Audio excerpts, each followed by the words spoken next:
में सामान की दो तरह की रेट लिस्ट से प्रत्याशी परेशान हैं।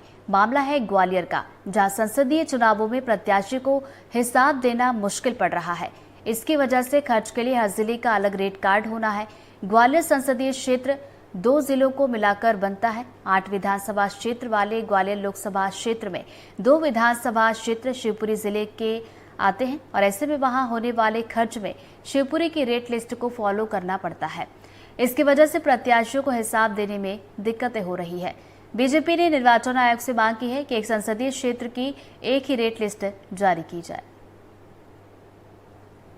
देखिए, ऐसा है कि जो हमारा अभ्यर्थी होते हैं उनके लिए निर्वाचन में व्यय की सीमा भारत निर्वाचन आयोग द्वारा निर्धारित की गई है, जो कि 95 लाख रुपया एक अभ्यर्थी अपने निर्वाचन में खर्च कर सकता है और उसके द्वारा अपने प्रचार प्रसार में डे टू डे जो खर्चे होते हैं उनका हिसाब उनको देना होता है और किस तरह से किस आइटम का रेट क्या रहेगा इसके संबंध में कोई यूनिफाइड सिस्टम नहीं है और इसमें हर जिला टेंडर कॉल करता है, आइटम्स के रेट कॉल करता है और जो लोएस्ट रेट होते हैं उनको फाइनल किया जाता है।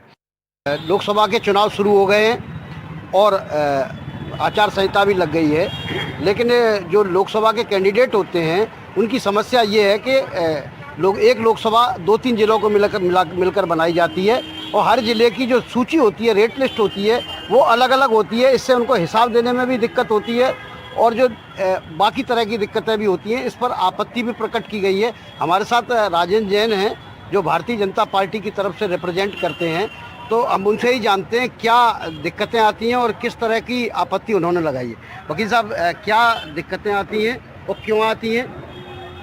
निर्वाचन आयोग की ओर से जो व्यवस्था रहती है वो जिला स्तर पर निर्वाचन अधिकारी नियुक्त होता है, लेकिन लोकसभा के जब निर्वाचन होते हैं तो उस लोकसभा पर क्षेत्र में कभी 2 जिले कभी 3 जिले शामिल हो जाते हैं। जब सूची निर्वाचन व्यय के लिए बनाई जाती है तो अलग अलग जिलों की अलग अलग बन जाती है। उसमें खर्चों की जो दर होती हैं वो विसंगति पूर्वक रहती हैं। कल की बैठक में जब ट्रेजरी ऑफिसर वहाँ मौजूद थे तब मैंने ये प्रश्न पूछा था कि ग्वालियर लोकसभा में पोहरी और करेरा शिवपुरी जिले की परिधि में आते हैं, तो हमारी सूची क्या एक ही बनाई गई है अलग अलग? तो उनका ये जवाब था कि शिवपुरी की सूची अलग है, ग्वालियर की सूची अलग है। जब दोनों जिले की सूची अलग अलग होंगी तो लोकसभा में ये विसंगति आएगी कि हम हिसाब कैसे पेश करेंगे। तो उन्होंने क्या सॉल्यूशन दिया इसका? आपकी बात से सहमत हुए, असहमत हुए? उनका ये कहना था कि दोनों जिलों की सूची अलग अलग बनी है, तो मेरा ये कहना था कि यहाँ निर्वाचन आयोग को ये भेजा जाए कि पूरे लोकसभा परिक्षेत्र में एक ही सूची लागू की जाए। तो ये क्या आप भी निर्वाचन आयोग को इस तरह से कोई रिप्रेजेंटेशन देने वाले हैं क्या?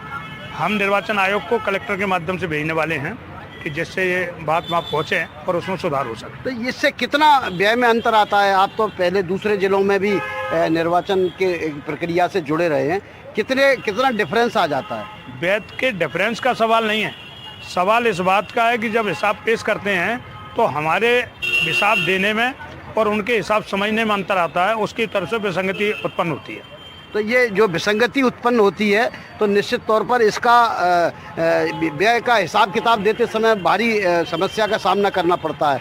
अगर हम ग्वालियर चंबल संभाग की बात करें तो जो भिंड सीट है वो भिंड और दतिया 2 जिलों को मिला के बनाई गई है।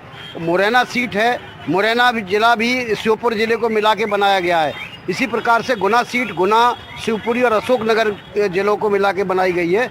तो वहाँ ये समस्याएं अधिक हैं और हर बार इसकी दिक्कत आती है। निर्वाचन आयोग के सामने इस बार यहाँ से ये बात उठाई गई है, तो मुझे लगता है कि इस पर कोई ना कोई निराकरण जरूर होगा, क्योंकि ये गंभीर समस्या है और बड़ी परेशानी प्रत्याशियों को पैदा करती है। ग्वालियर से देव श्रीमाली, NDTV के लिए।